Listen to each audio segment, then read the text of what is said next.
Assalamualaikum warahmatullahi wabarakatuh. Baik, saya di sini akan menjelaskan tentang definisi statistik. Apa sih statistik itu? Yang pertama, statistik adalah ilmu yang mempelajari tentang seluruh data, yaitu tentang pengumpulan data, penganalisisan, pengolahan data, penafsiran data, dan penarikan kesimpulan dari data yang berbentuk angka-angka begitu. Selanjutnya, definisi statistik menurut J. Supranto di sini memiliki dua makna. Yang pertama, dari arti sempit, yaitu statistik adalah data ringkasan yang berbentuk angka atau bisa kita sebut dengan kuantitatif begitu. Makna yang kedua yaitu statistik dari arti luasnya, yaitu ilmu yang mempelajari cara pengumpulan, penyajian, dan analisis data, serta cara pengambilan kesimpulan secara umum berdasarkan hasil penelitian yang menyeluruh begitu. Selanjutnya, komponen-komponen statistik. Komponen-komponen statistik itu ada 4. Yang pertama data, yang kedua perlakuan data seperti pengumpulan dan pengolahan data, yang ketiga kesimpulan, dan yang keempat angka-angka.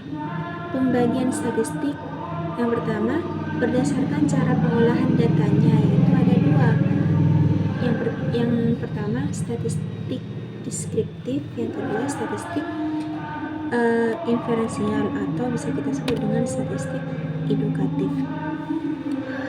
Apa sih statistik deskriptif itu?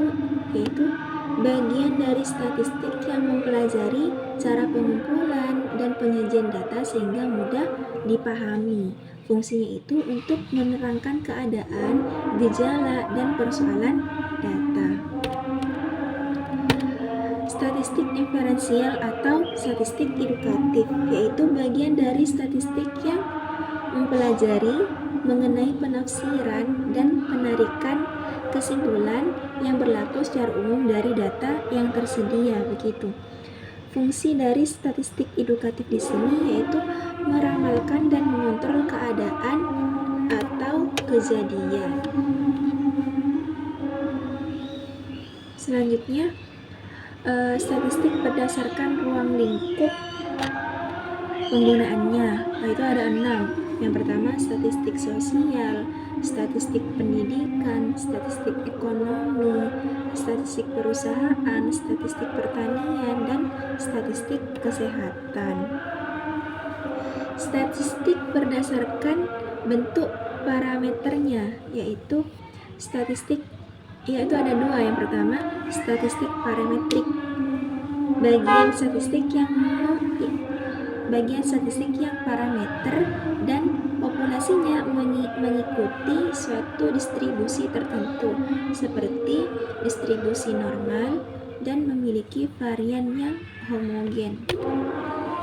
Yang kedua, statistik non-parametrik, yaitu bagian statistik yang parameter dan populasinya tidak mengikuti suatu distribusi tertentu dan memiliki distribusi yang bebas dari persyaratan dan varian yang tak perlu homogen, yang tidak usah homogen gitu. Selanjutnya, peranan statistik. Peranan statistik dalam kehidupan sehari-hari, contohnya angka-angka angka-angka kenakalan remaja, tingkat biaya hidup, tingkat kecelakaan lalu lintas. Terus yang kedua, dalam penelitian. Yang ketiga, peranan statistik itu bisa dalam ilmu pengetahuan juga. Perlunya statistik menjelaskan hubungan antara variabel-variabel, membuat rencana dan ramalan, mengatasi berbagai perubahan, membuat keputusan yang lebih baik begitu. Fungsi statistik yaitu bank data, alat quality control, alat analisis, pemecahan masalah, dan pembuat keputusan. Itu fungsinya statistik begitu. Selanjutnya, metodologi statistik, yaitu metodologi statistik. Pemecahan masalah secara statistik yang terdiri atas beberapa tahap. Tahap yang pertama, identifikasi masalah. Yang kedua, pengumpulan data. Yang ketiga, klasifikasi data. Yang keempat, penyajian data. Dan yang kelima, analisis data. Selanjutnya, identifikasi masalah, yaitu merupakan tahapan awal atau tahapan perencanaan. Pada tahap ini, masalah atau persoalan yang ada dipahami atau didefinisikan secara jelas dan tepat, begitu. Misalnya, sifat permasalahan, terus soal permasalahan, terus situasi yang berdampak, begitu, atau dampak situasi. Selanjutnya, pengumpulan data. Pengumpulan data itu ada dua, yaitu internal dan eksternal. Apa data internal itu? Yaitu data yang bersangkutan langsung dengan permasalahannya. Sedangkan data eksternal itu data yang hanya mendukung permasalahannya saja, begitu. Data internal dan eksternal dikumpulkan melalui yang pertama, data-data yang tersedia. Data-data diperoleh dan dikumpulkan melalui sumber-sumber yang telah ada. Data-data asli. Data-data apa yang disebut dengan data-data asli itu? Yaitu data-data yang diperoleh dan dikumpulkan secara langsung oleh sang peneliti, begitu.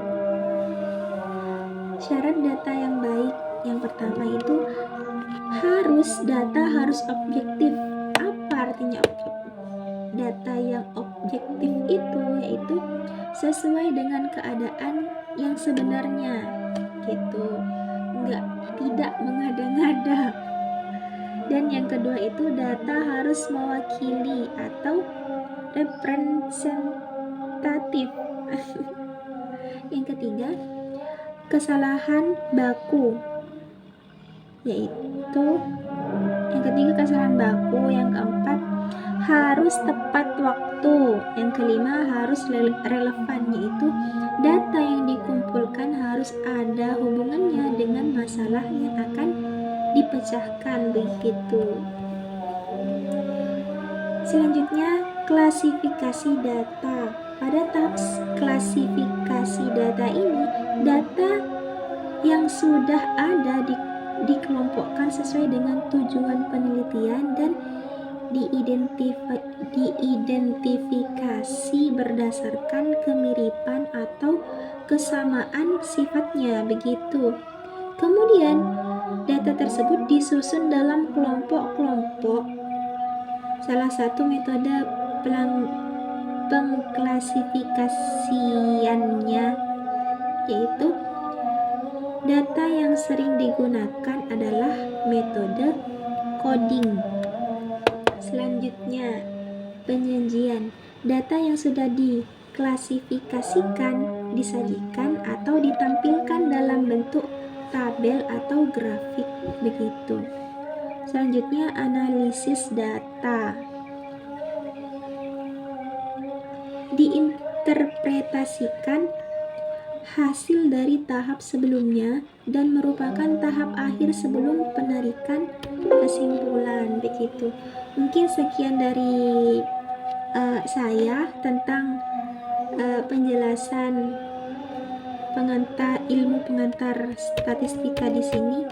Kurang lebihnya mohon maaf. Saya ucapkan terima kasih banyak. Jazakumullahu khairan. Wassalamualaikum warahmatullahi wabarakatuh.